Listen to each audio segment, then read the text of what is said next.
Hello everyone. Today I'll be discussing humanistic psychology by exploring what I personally believe are its greatest contributions to psychology, its limitations, how I would integrate humanistic principles with my Christian faith, the therapeutic modalities that have developed from humanism, and how these principles have influenced both my current nursing practice and my future goal of becoming a counselor. After studying the different psychological perspectives throughout this course, humanism resonated with me more than any other theory. Throughout my nursing career, particularly while working in addiction and mental health, I have learned that people rarely remember every intervention or medication they receive. What they do remember is how they were treated. Humanistic psychology reminds us that before we see a diagnosis, behavior, or addiction, we first see a person. That belief has become one of the guiding principles of my own practice and is one of the reasons I chose this topic.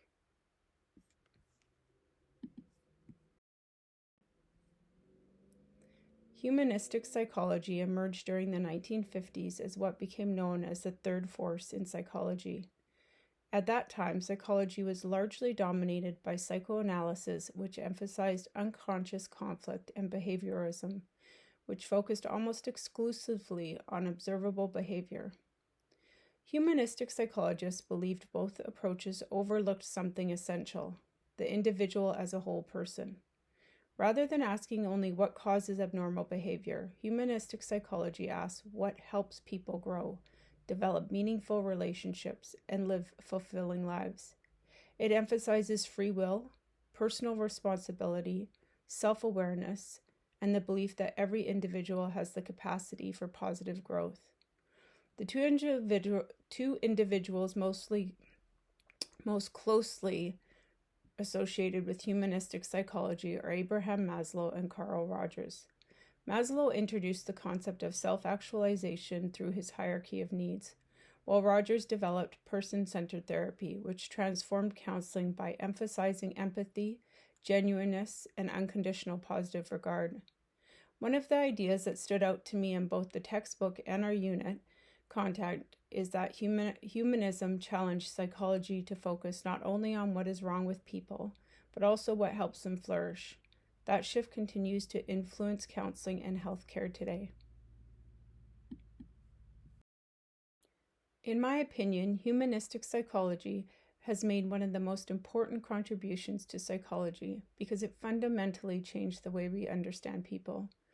Earlier psychological perspectives often focused on mental illness, dysfunction, or observable behaviors. Humanism shifted that focus by recognizing people's strengths, resilience, and capacity for growth. One of humanism's greatest contributions is its emphasis on the whole person. Rather than viewing individuals only through the lens of a diagnosis or presenting problem, humanistic psychology encourages us to understand people's emotions, relationships, values, experiences, and personal goals. I believe this holistic perspective continues to influence healthcare and counseling because healing rarely occurs by addressing symptoms alone. Another significant contribution is Carl Rogers' development of person-centered therapy. Rogers demonstrated that empathy, authenticity, and unconditional positive regard were not simply desirable qualities in a therapist, they were essential conditions for helping clients grow. His work transformed counseling by showing that the therapeutic relationship itself could become a powerful catalyst for change. Humanism also introduced the concept that every individual has the capacity for growth when provided with the right conditions. Rather than viewing clients as passive recipients of treatment, humanistic psychology recognizes that people possess strengths, resilience, and an innate desire to move toward healthier and more meaningful lives. I believe this perspective continues to influence counseling, healthcare, education, and many helping professionals today.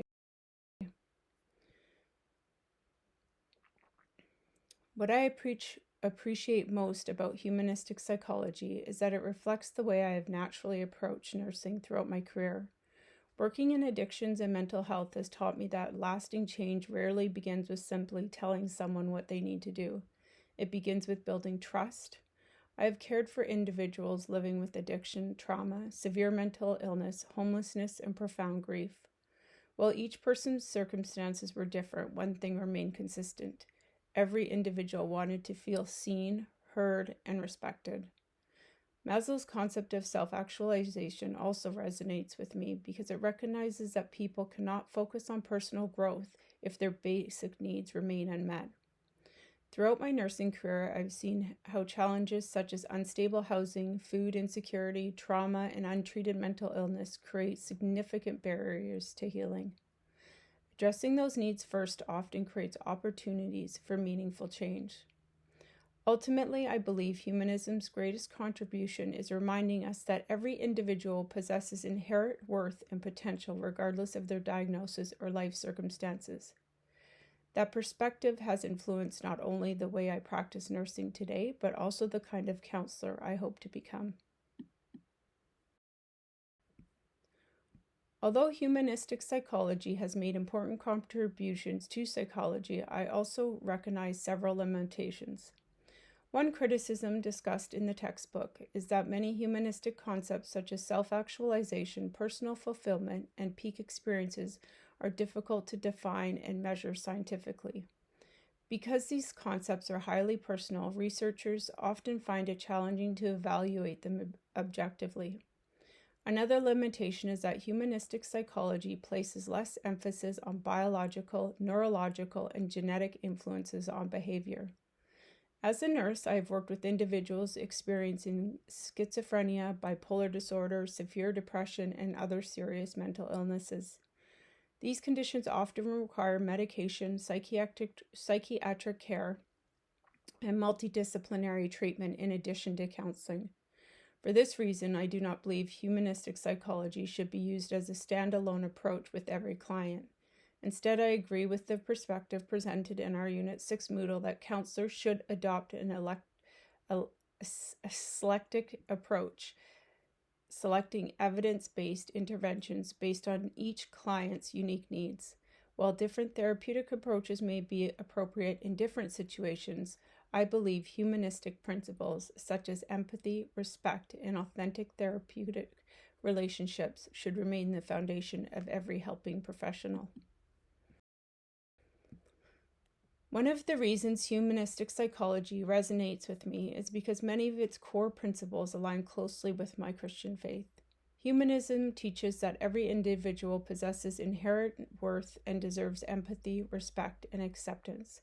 Similarly, Christianity teaches that every person is created in the image of God and should be treated with compassion, dignity, and love. One principle I would intentionally integrate into my counseling practice is empathy. Carl Rogers believed that meaningful change begins when clients experience genuine understanding and unconditional positive regard. As Christians, we are also called to demonstrate compassion and love towards others, particularly those who are struggling. I would also integrate authenticity into my counseling relationships. Humanistic psychology encourages therapists to be genuine rather than hiding behind a professional role. I believe authenticity builds trust and reflects the integrity that is central to Christian living. However, integrating faith does not mean imposing my beliefs on clients. Instead, I believe it means allowing my faith to influence how I treat people with compassion, humility, patience, and respect, while always honoring each client's beliefs, values, and autonomy. If a client wished to include spirituality in counseling, I would support that as part of their own goals while maintaining ethical and professional boundaries. For me, humanistic psychology and my Christian faith complement one another because both emphasize hope, compassion, and recognizing the inherent value of every person. These shared values provide a strong foundation for the type of counselor I hope to become.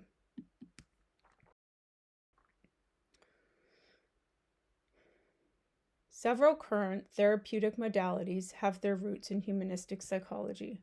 Although each approach has developed its own way, they all share the humanistic belief that individuals have the capacity for growth when provided with empathy, acceptance, and a supportive therapeutic relationship. Person-centered therapy, developed by Carl Rogers, focuses on empathy, unconditional positive regard, and genuineness. Rather than directing the client, the therapist creates an environment where the client feels safe enough to explore their experiences and discover their own strengths. Emotion-focused therapy also reflects humanistic principles by helping clients identify, understand, and process emotions. Rather than avoiding emotional experiences, this approach recognizes emotions as valuable sources of information that can promote healing and personal growth. Gestalt therapy emphasizes present moment awareness, self-awareness, and personal responsibility.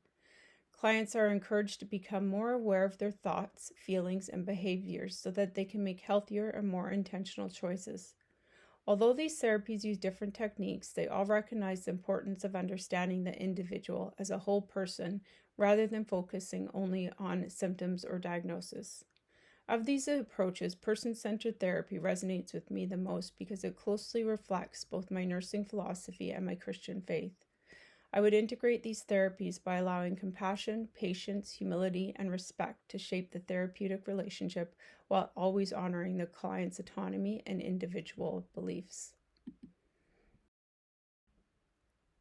One of the humanistic therapies we have studied, person-centered therapy, resonates with me most because it reflects both my nursing philosophy and my Christian faith. Building trust, listening without judgment, and demonstrating unconditional positive regard have been central to my practice long before I had the language to describe these concepts academically.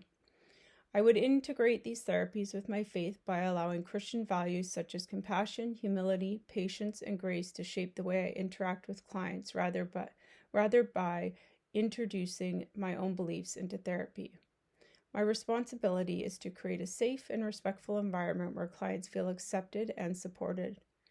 If a client identified spirituality as an important part of their healing, I would ethically incorporate those beliefs into counseling while remaining client-centered. Ultimately, I believe both humanistic psychology and my Christian faith remind me that meaningful change occurs when people feel genuinely seen, heard, understood, and valued.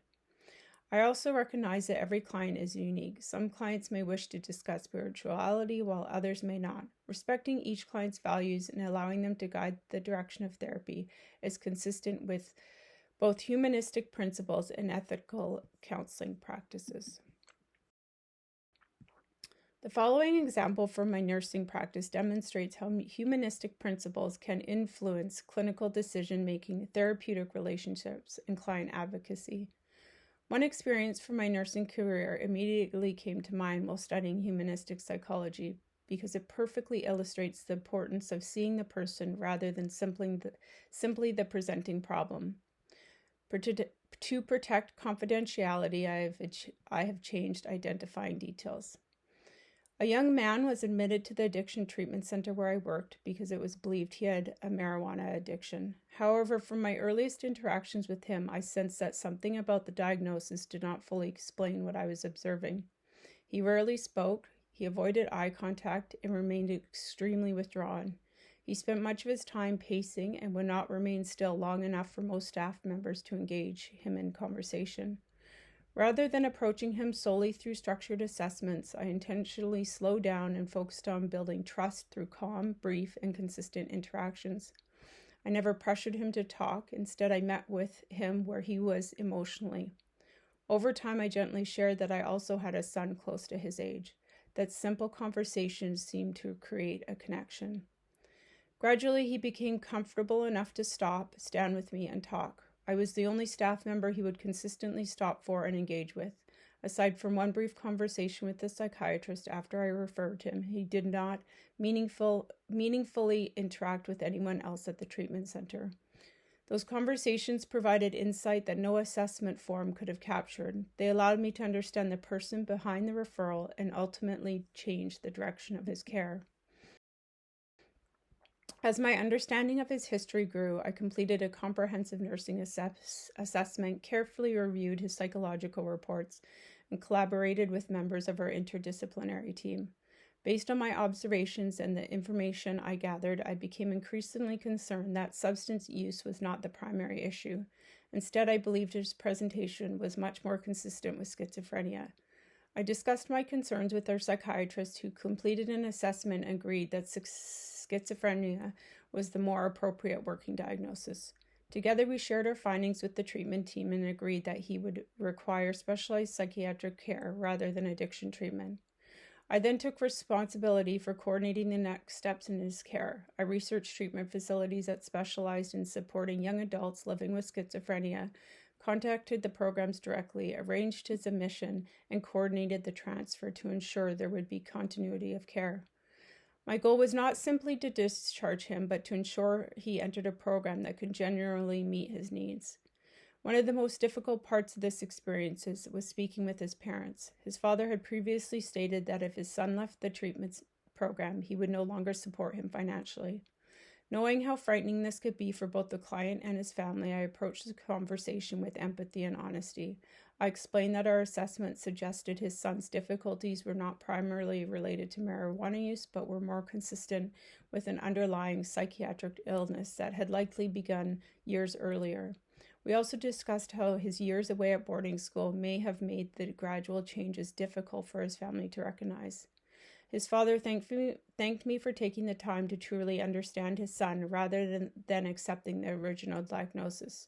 Together, we finalized the arrangements for his transfer to a specialized treatment program. When it was time for him to leave, I intentionally did not tell him that his father had arrived because I was concerned he might become frightened and run away before we could safely transition his care. Instead, I walked with him to the administration office where his father was waiting. As soon as he saw him, he became visibly anxious. I quietly reassured him that everything was going to be okay, that his father was there because he wanted to help him, and that together we were getting him to a place where he could receive the support he needed. As we said goodbye, something happened that has stayed with me ever since. Throughout his admission, he had never allowed anyone to come close to him, yet before leaving, he stepped forward and gave me a hug. His father hugged me as well and thanked me for advocating for his son. When I reflect on this experience, I realize it captures the essence of humanistic psychology. Rather than seeing an addiction diagnosis, I saw a frightened young man who needed someone willing to slow down, build trust, and truly understand his experience. Humanistic psychology gave language to something I had already begun learning through nursing. That healing often begins when people feel genuinely seen, heard, and understood. I still think about him today and sincerely hope he found the support, stability, and opportunities he deserved. This experience reinforced my belief that while diagnosis and treatment plans are essential, they should never replace genuine human connection. Humanistic psychology reminds us that understanding the person behind the symptoms often leads to the most meaningful and effective care. Although my professional background is in nursing, my long-term goal is to become a counselor. Humanistic psychology has provided a framework that closely aligns with both my professional values and the type of counselor I hope to become. I want clients to experience therapy as a place where they feel genuinely accepted, respected, and understood. Rather than defining people by diagnosis, trauma, addiction, or mental illness, I hope to help them recognize their strengths, develop resilience, and believe in their capacity for growth.